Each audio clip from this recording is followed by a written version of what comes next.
இந்த பேஷண்ட் வாய் திறக்கிறதுக்கு எப்படி கஷ்டப்படுறாரு, வாய் திறக்கும் போது அவரோட தாடையோட அசைவு எப்படி இருக்குது அப்படின்றத பார்த்தீங்க இல்லையா. இது ட்ரீட்மெண்ட்டுக்கு முன்னாடி எடுத்த வீடியோ. இதே பேஷண்ட்டுக்கு 1 மாதம் ட்ரீட்மெண்ட் நாங்கள் பண்ணதுக்கப்புறம் எப்படி வாய் திறக்கிறாங்கன்றத பாருங்கள்.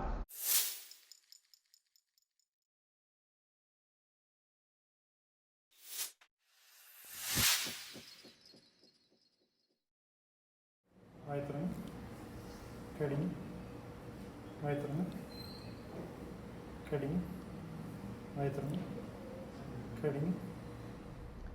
இப்போ பார்த்தீங்க இல்லையா, பேஷண்ட் முன்னாடி வாய் திறந்ததுக்கும் இப்போ வாய் திறக்கிறதுக்கும், ட்ரீட்மெண்ட்டுக்கு அப்புறம் வாய் திறக்கிறதுக்கும் நிறைய வித்தியாசம் இருக்குது. ட்ரீட்மெண்ட்டுக்கு அப்புறம் பேஷண்ட் வாய் திறக்கிறது ரொம்ப நார்மல் ஆயிடுச்சு, அவங்களோட எல்லா கஷ்டமுமே கம்ப்ளீட்டாக மாறி இருக்கு. ஸோ இந்த பேஷண்ட் எங்ககிட்ட வரும்போது என்னெல்லாம் ப்ராப்ளத்தில் வந்தாங்க, இப்போ அவங்களுக்கு எப்படி இருக்குது அப்படின்றத அந்த பேஷண்ட் சொல்கிறத நீங்களே கேளுங்க. உங்களுக்கு என்னெல்லாம் ப்ராப்ளம் இருந்தது? ஜாயின்னா வருது, ஆடி இருக்கிறது, வாய் திறக்கும் போது அசைகிற மாதிரி இருக்கு, இந்த சைடு கட்டு பிடிச்சிருக்க மாதிரி டைட்டாக இருக்கிற மாதிரி இருக்குமா? எவ்வளோ நாள்? கழுத்து சைடு கழுத்து மட்டுமா இல்லை கழுத்து ஃபேஸ் எல்லாமே அப்படி? ஃபேஸ் கழுத்து எல்லாமே அப்படி இருக்கும். எவ்வளோ நாள் அப்படி இருந்தது? 1 இயர். 1 இயர் அப்படி தான் இருந்தது. வாய் திறக்கும் போது டைட்டாக இருக்கிற மாதிரி இருக்குமா? இல்லை ஃபுல்லாக இருக்குது. சும்மா இருக்கும் போதே டைட்டாக இருக்கிற மாதிரி தான் இருந்துட்டு இருக்கும். இந்த சைடு ஃபேஸ், இந்த கழுத்து எல்லாமே அப்படி தான் இருக்கும். சாப்பிடும் போதுல எப்படி இருக்கும்? ஏதாவது கஷ்டம் இருக்குமா? திறந்து மூடும்போது மட்டும் டைட்டாக இருக்கிற மாதிரி இருக்கும். வேற என்ன ப்ராப்ளம் இருந்தது? இது கூட தலைவலி எந்த சைடு வரும்? 2 சைடுமே வருமா? ஒரு சைடு தான் இருந்தது தலைவலி? 2 சைடுமே இருக்கும். இந்த இடத்துலயா? 2 சைடுலையுமே தலைவலி இருந்தது. மற்றபடி காலையில் எந்திரிக்கும் போது இந்த டயர்ட்னஸ்லாம் இருந்தது இல்லையா? டயர்ட்னஸ்லாம் கஷ்டமாக இருந்தது.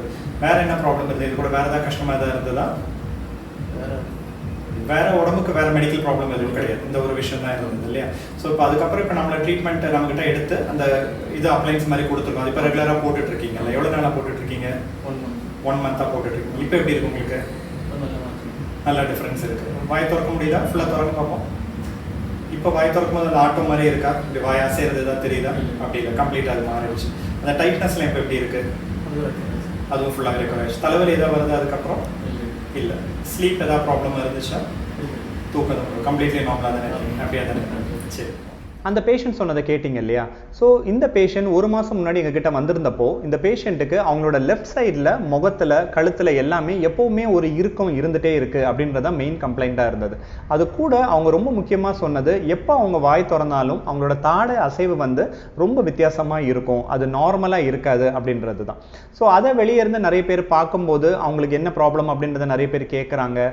ஸோ வெளியே போய் ஒரு ஃபங்க்ஷனில் சாப்பிடும் போதெல்லாம் கஷ்டமாக இருக்குது, அந்த மாதிரி நிறைய விஷயங்கள் அவங்களுக்கு ப்ராப்ளமாக இருந்தது. ஸோ ஒரு தடவையும் அவங்க சாப்பாடு வாயில் நல்லா மென்று சாப்பிடும்போது, வாயை திறக்கும் போது எல்லாமே அவங்களுக்கு இந்த இடத்துல நல்ல ஒரு இறுக்கம் இருக்கும், ரொம்ப டைட்டாக ஆகிட்டே இருக்கிற மாதிரி இருக்கும். ஸோ அவங்களுக்கு ஒரு ஃப்ரீயாகவே இல்லை, ரொம்ப கஷ்டமாக இருந்துட்டு இருந்தது. அது கூடவே அவங்களுக்கு ரொம்ப தலைவலி, அதாவது ஒரு சைடில் அவங்களுக்கு தலைவலியும் இருந்துட்டு இருந்தது. இது கொஞ்ச நாளாக இருக்கும் போது என்ன ஆயிருக்கு அப்படின்னா அவங்களுக்கு ஸ்லோவாக அவங்களுக்கு தூக்கத்துலேயும் ப்ராப்ளம் வர ஆரம்பிச்சது. இந்த சைடில் எல்லா மசில்ஸும் டைட் ஆகும்போது தூக்கத்துலேயும் ப்ராப்ளம் வந்து தூக்கமும் ஒழுங்காக வராமல் இருந்தது. அதனால காலையில் எந்திரிக்கும் போது நல்ல டயர்டாக வருது, அதனால ஒரு எரிச்சல் வருது, கோவம் வருது, இப்படி நிறைய பிரச்சனைனால கஷ்டப்பட்டுட்டு இருந்தாங்க. ஸோ இவங்களுக்கு வந்து நம்ம 1 மாதம் இப்போ எங்ககிட்ட வந்து ட்ரீட்மெண்ட் எடுத்ததுக்கப்புறம் ஒரு மாதத்துலேயே இவங்களுக்கு கம்ப்ளீட்டாக இவங்களோட பிரச்சனை எல்லாமே நார்மலைஸ் ஆகிடுச்சு. இப்போ அவங்களுக்கு எந்த இடத்துலையுமே வலியே கிடையாது, வாய் திறக்கும் போது நார்மலாக திறக்கிறாங்க, அவங்களுக்கு அந்த சவுண்டு கேட்கல, அந்த தாடையோட அசைவு ரொம்ப முக்கியமாக, அந்த தாடையோட அசைவு கம்ப்ளீட்லி நார்மலாக இருக்குது. அதுதான் இந்த வீடியோவில் நீங்கள் பார்த்தீங்க.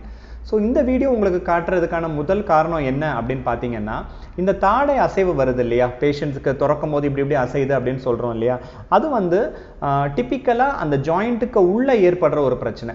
அதாவது இந்த டிஎம்ஜே ஜாயிண்ட்னு ஒரு விஷயம் இருக்குன்னு நான் சொல்லியிருக்கேன்ல, 2 எலும்பு இருக்கும், நடுவில் ஒரு டிஸ்க் இருக்கும் அப்படின்றது தான். அந்த ஜாயிண்ட்டுக்கு உள்ள வர பிரச்சனைனால தான் இந்த கிளிக்கிங்கும் இது மாதிரி தாடை அசைவு, அதாவது டீவியேஷன் சொல்கிற விஷயங்களும் நம்மளுக்கு ஏற்படுது. இதுதான் ஒரு 95% டிஎம்ஜே பேஷண்ட்ஸுக்கு வரக்கூடிய முக்கியமான ஒரு டைப் ஆஃப் டிஎம்ஜே பிரச்சனை, சரிங்களா? ஸோ இந்த பிரச்சனையை நம்ம கண்டிப்பாக டேப்லெட்டாலேயோ இல்லை வேறு எந்த விதமான மருந்துகளாலேயோ சரிப்படுத்த முடியாது. இது கரெக்டாக அந்த ஜாயிண்ட்டை ரீபொசிஷன் பண்ணி ஒரு ப்ராப்பரான இடத்துல வச்சு அந்த டிஸ்கையும் கரெக்டாக நம்ம ரீகேப்சர் பண்ணால் மட்டும்தான் நம்மளுக்கு இந்த பிரச்சனையை சரி பண்ண முடியும். இதை வேறு எந்த மருந்துனாலேயோ இல்லை நீங்கள் வேறு சர்ஜரி பண்ணால் கூட சம்டைம்ஸ் இதை ப்ராப்பராகவே கரெக்ஷன் பண்ண முடியாது. பட் இந்த முக்கியமான விஷயத்தை நாங்கள் வந்து டயக்னாக்ஸில் பெரும்பாலான எல்லா பேஷண்ட்ஸ்க்குமே இதை நாங்கள் ஈஸியாகவே கரெக்ஷன் பண்ணிகிட்ருக்கோம். அதுக்கு தேவையான ஒரு கரெக்டான டெக்னிக்கை ஃபாலோ பண்ணி அவங்களோட ஜாவை ரீபொசிஷன் பண்ணுறனால அந்த முட்டும் அந்த விலகி இருக்கிற அவங்களோட டிஸ்க்கும் திரும்பியும் ஒன்று சேர்றதுக்கு என்ன செய்யணுமோ அதை கரெக்டான பொசிஷனில் செஞ்சு அதுக்கேற்ற அப்ளைன்ஸை கொடுக்குறனால ஈஸியாகவே அவங்களுக்கு இந்த பிரச்சனையிலேருந்து வெளியே வர முடியுது. ஸோ இந்த பிரச்சனை, அதாவது இப்போ டிஎம்ஜே ஜாயிண்ட் ப்ராப்ளம் நம்ம சொல்லும் போது எல்லாத்தையுமே ஒரே மாதிரி நம்ம கன்சிடர் பண்ண முடியாது. எல்லாருக்கும் இருக்கிற டிஎம்ஜே பிரச்சனை ஒன்று தான், எல்லா வலியுமே சேம் தான். இங்கே வலி வந்தால் இங்கே ஃபுல்லாகவே வலிக்கிறது, இந்த தலைவலி எல்லாம் வர்றது, இது எல்லாமே டிஎம்ஜே பிரச்சனை மட்டும்தான் அப்படின்றத நம்ம கேட்டகரைஸ் பண்ண முடியாது. டிஎம்ஜே பிரச்சனையிலையும் நிறைய வித்தியாசங்கள் இருக்குது. நிறைய ஒரு ஸ்ட்ரக்சர் அஃபெக்ட் ஆகிறதுக்கு ஏற்ற மாதிரி அதோட பேர் மாறிக்கிட்டே இருக்கும். ஸோ அதை சிம்பிளாக எப்படி பிரிக்கலாம் அப்படின்னா, டிஎம்ஜே ஜாயிண்ட்டுக்கு உள்ளே வர ஒரு பிரச்சனை, டிஎம்ஜே ஜாயிண்ட்டுக்கு வெளியே இருக்கிற ஒரு பிரச்சனை, இப்படி 2 டைப்பாக மெயினாக பிரிப்பாங்க. ஸோ இந்த கிளிக்கிங் டீவியேஷன் வர்றது, அதாவது வாய் திறக்கும்போது சவுண்டு கேட்குறது, தாடை அசைவு வர்றது, இது எல்லாமே டிஎம்ஜே ஜாயிண்ட்டுக்கு உள்ளே ஏற்படுற ஒரு பிரச்சனை தான். ஸோ அந்த பிரச்சனையை நம்ம டேப்லெட்டாலேயோ இல்லை நான் சொன்ன மாதிரி வேறு எந்த விஷயங்களாலேயோ நம்மளால் சரி பண்ண முடியாது. நீங்கள் ஃபிசியோதெரப்பி போனாலும் இல்லை அதில் அல்ட்ராசவுண்டு கொடுத்தாலும் இன்ஜெக்ஷன் போட்டாலும் என்ன பண்ணாலுமே அந்த பிரச்சனை தன்னால் சரியாகாது. அதை நம்ம திருப்பி இப்போ இந்த கை உடஞ்சிருச்சுன்னா நம்ம எப்படி கரெக்ட் பண்ணுறோம், அந்த உடஞ்ச 2 எலும்பை சேர்த்து வச்சு கெட்டி நம்ம பண்ணுறோம் இல்லையா, அந்த மாதிரி இந்த ஒரு பிரச்சனைக்கும் நம்ம கரெக்டான ஒரு பொசிஷனை ஏற்படுத்தி கொடுத்தா மட்டும்தான் சரியாகும். அதுதான் நம்ம டயக்னாக்ஸில் எப்போவுமே நம்ம செஞ்சுட்டு இருக்கிற ஒரு விஷயம். ஸோ இதில் அட்வான்டேஜ் என்னன்னா, இதுக்கான உங்களுக்கு சைட் எஃபெக்ட் எதுவுமே வராது, வேறு டேப்லெட்ஸே எடுக்க வேண்டியது இருக்காது. இப்போ இந்த பேஷண்ட் நீங்கள் வீடியோவில் பார்த்த பேஷண்ட்ஸுக்கும் வேறு டேப்லெட்ஸோ இல்லை வேறு எந்த ஒரு விதமான சைட் எஃபெக்ட் வர மாதிரி எதுவுமே செய்யலை. அவங்களுக்கு கரெக்டான பொசிஷன் என்னன்றது எக்ஸ்ரே ஸ்கேன் எல்லாம் எடுத்து பார்த்து அவங்களுக்கு எதெல்லாம் அஃபெக்ட் ஆயிருக்குன்றதை கண்டுபிடிச்சி அதுக்கேற்ற பொசிஷனில் அந்த தாடையை நம்ம வைக்கும் போது அவங்களுக்கு நல்ல பெனிஃபிட் கிடைக்கிது. அதை தான் நீங்கள் இதில் பார்த்துருக்கீங்க. ஸோ இந்த ப்ராப்ளம் தான் நிறைய டிஎம்ஜே பேஷண்ட்ஸ்க்கும் ஸ்டார்டிங்லேயே வரும். இதை நம்ம கவனிக்காமல் விடும்போது தான் அடுத்தடுத்த மசில்ஸ் ரொம்ப அஃபெக்ட் ஆகி மசில்ஸில் வலி ரொம்ப கூடுதலாகி அதை குணப்படுத்த முடியாத அளவுக்கு ரொம்ப சிவியரான ப்ராப்ளத்துக்கு கொண்டு போகிறது தான். ஸோ ஆரம்ப காலத்திலே நம்ம அதை கண்டுபிடிக்கிறோம் அப்படின்னா எளிமையாக இதை மாதிரி நம்ம பண்ணியே ஈஸியாக நம்மளால் சரி பண்ண முடியும். இந்த டெக்னிக் பார்க்குறதுக்கு ரொம்ப சிம்பிளாக இருந்தாலும் இதுக்கு பின்னாடி நிறைய சயின்ஸ் இருக்குது. இதுக்கு பின்னாடி நாங்கள் எடுக்கிற முயற்சிகள் ரொம்ப அதிகமாகவே இருக்கும். ஸோ இது எந்த அளவில் வச்சா இது சரியாகுன்றதை கண்டுபிடிக்கிறதே ஒரு கஷ்டமான வேலையாக தான் இருக்கும். பட் பேஷண்ட்ஸை பொறுத்த வரைக்கும் ரொம்ப சிம்பிளான விஷயம் தான். அந்த நாங்கள் கொடுக்குற ஒரு அப்ளைன்ஸை வாயில் வச்சுட்டு கரெக்டான இன்ஸ்ட்ரக்ஷன்ஸை ஃபாலோ பண்ணி வரும்போது நல்ல பெனிஃபிட் கிடைக்கும். இந்த மாதிரி இந்த பேஷண்ட்ஸ்க்கு கிடைச்ச மாதிரி.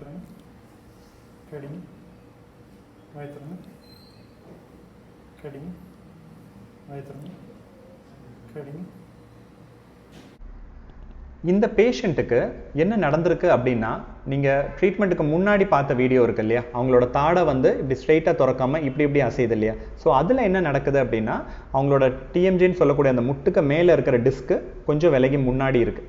அதனால ஒரு தடவையும் வாயை திறக்கும் போது இந்த டிஸ்கில் இடிச்சு தான் இப்படி அசைவு வந்து தான் வாயை திறக்குது. அதனால தான் அந்த தாடை இப்படி அசையுது. 2வது வீடியோவில் நீங்கள் பார்த்தது பேஷண்ட் வாயை திறக்கும் போது ப்ராப்ளமே இல்லாமல் ஸ்மூத்தாக திறக்கிறாங்க. ஸோ அதுக்கு காரணம் என்னென்னா, நம்ம இந்த தாடையை கரெக்டான ஒரு பொசிஷனில் வச்சு கொடுக்குறனால விலகி இருந்த டிஸ்க்கு திரும்பவும் கரெக்டாக அந்த தாடைக்கு மேலே வந்துடுது. அதனால ஒரு தடவையும் திறக்கும் போது தாடையும் டிஸ்க்கும் சேர்ந்து திறக்கிறனால அவங்களுக்கு அந்த அசைவு நார்மலாக வருது. ஸோ இந்த விஷயத்தை நம்ம கரெக்ட் பண்ணுறனால இதை சுற்றி இருக்கிற மசில்ஸ், இதை சுற்றி இருக்கிற கார்ட்லேஜ், லிகமெண்ட்ஸ், நிறைய விஷயங்கள் எல்லாம் ஆட்டோமேட்டிக்லி கரெக்ட் ஆகுது.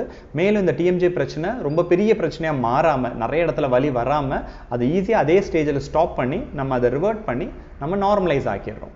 ஸோ இந்த ஒரு விஷயம் ரொம்ப ரொம்ப முக்கியமானது. ஸோ இந்த ட்ரீட்மெண்ட் நம்ம பண்ணும்போது எளிமையான முறையில் உங்கள் எல்லாருக்குமே நம்ம கண்டிப்பாக சரி பண்ண முடியும். ஸோ இதை மாதிரி உங்களுக்கு ஏதாவது ப்ராப்ளம் இருக்குது, உங்களுக்கு டிஎம்ஜே ரிலேட்டடாக ஏதாவது கஷ்டப்படுறீங்க, வலி ஏதாவது இருக்குது, இல்லை வாய் திறக்க முடியலை, வாய் திறக்கும் போது சவுண்டு கேட்குது, இது மாதிரி என்ன டைப் ஆஃப் டிஎம்ஜே பிரச்சனையாக இருந்தாலுமே அதை காம்ப்ளிகேட் பண்ணாமல் எங்களை காண்டாக்ட் பண்ணிவிட்டு எங்களை வந்து பாருங்கள். கண்டிப்பாக எங்களுக்கு முடிஞ்ச முயற்சிகளை எடுத்து அந்த பிரச்சனையிலேருந்து உங்களுக்கு விடுதலை வாங்கி தர முடியும்.